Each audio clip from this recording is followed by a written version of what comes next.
Hi everyone, July 11th today, and doing part two of the top questions I commonly get asked. But before we do so, I want to thank everyone again for sharing these short videos with your friends, family, and colleagues. I've received a lot of great feedback.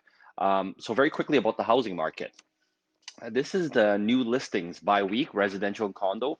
The blue line is last year, same time, and the red is this year, obviously. You can see inventory is still much lower than last year. On average, 550 this week, compared with same week last year, 700 listings per week.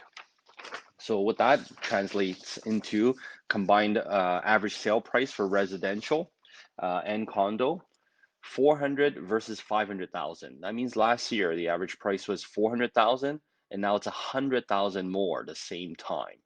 So the hot market, so to speak, for sellers, and not so fun for buyers because there's not enough inventory. It's still heated.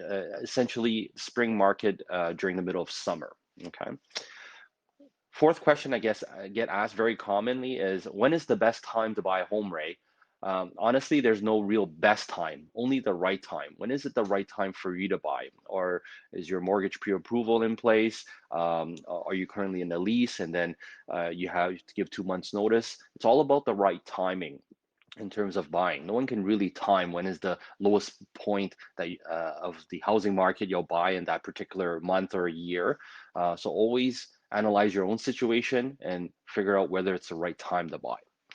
Question number 5, how many homes should I see before I buy one? Best answer I can give you is it could be one, it could be 100. Sitting down and discussing in detail is key, knowing what you want, especially given the hot market we're in.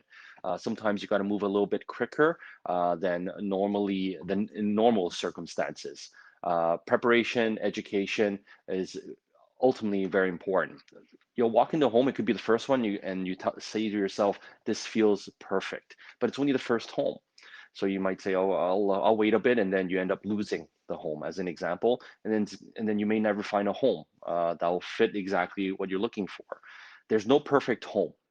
So whether you need to see one or 100, it all depends. There's no right number. I have clients that I've seen went in the first home, they loved it, and then they just kept looking. They did buy the house, so they kept looking at what was coming on market and didn't like anything.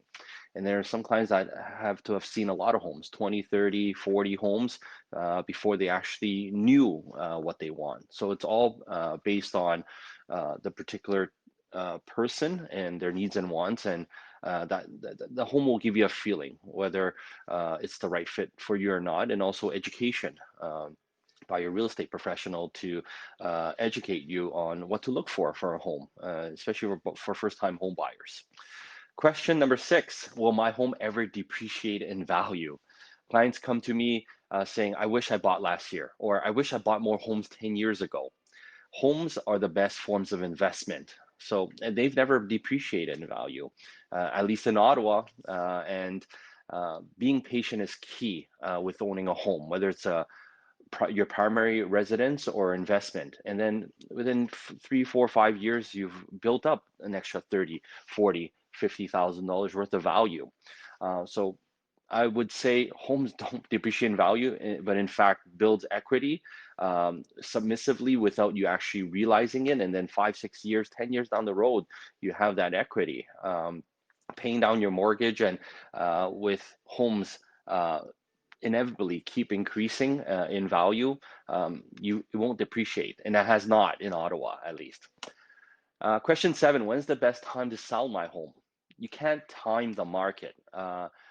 Analyzing inventory demand on when to sell your home, that will help. As an example, just say you're moving into your new home and it's closing in 3 or 4 months. Well, we got to time it within that 1 or 2 months if you need the equity of your existing home to put into your new home. So there's no real right time to sell. It's timing it in accordance to your personal circumstances to maximize the value in that particular time frame. So it is a person-to-person based. And just like stocks, you cannot time at its optimal peak. But given in a 2-3 month period window, we can analyze where the range it should sell. And then the last common question I get asked, believe it or not, is what time do I get up and how much do I work? I have a very stringent morning routine. I'm up typically at 5 a.m. I'll go downstairs, drink 3 big cups or glasses of cold water, and then bowl a cup of coffee, and I start my day in front of the computer for 2 hours, sending out tasks to my admins, and just planning out my day, my weeks ahead. And then from 5 to about 7:30, that's what I do. And then 7:30, 8 a.m., I go for my jog. I listen to a podcast, real estate related, or even just music. And then 8 a.m., I'm back at home. I jog outside around my neighborhood, and then I do my push-ups, sit-ups. And in between that time, I'm starting to get calls. I'm starting to get text messages. So in between my rest periods, in between sets, that's when I'll reply. And then at 8:30, my routine stops. My morning official morning routine stops, and then I make breakfast for my family and get ready for my day of appointments. And I typically work about 100, well over 100 hours per week. But I still manage to spend a lot of quality time with my family and friends. It's all about time management, of course. I have my team of admins that also help me leverage time while still ensuring I'm still on top of things. So thank you for your time. I hope it brought some value to you, and keep sending me your questions that you have about real estate. And again, thanks for sharing these videos.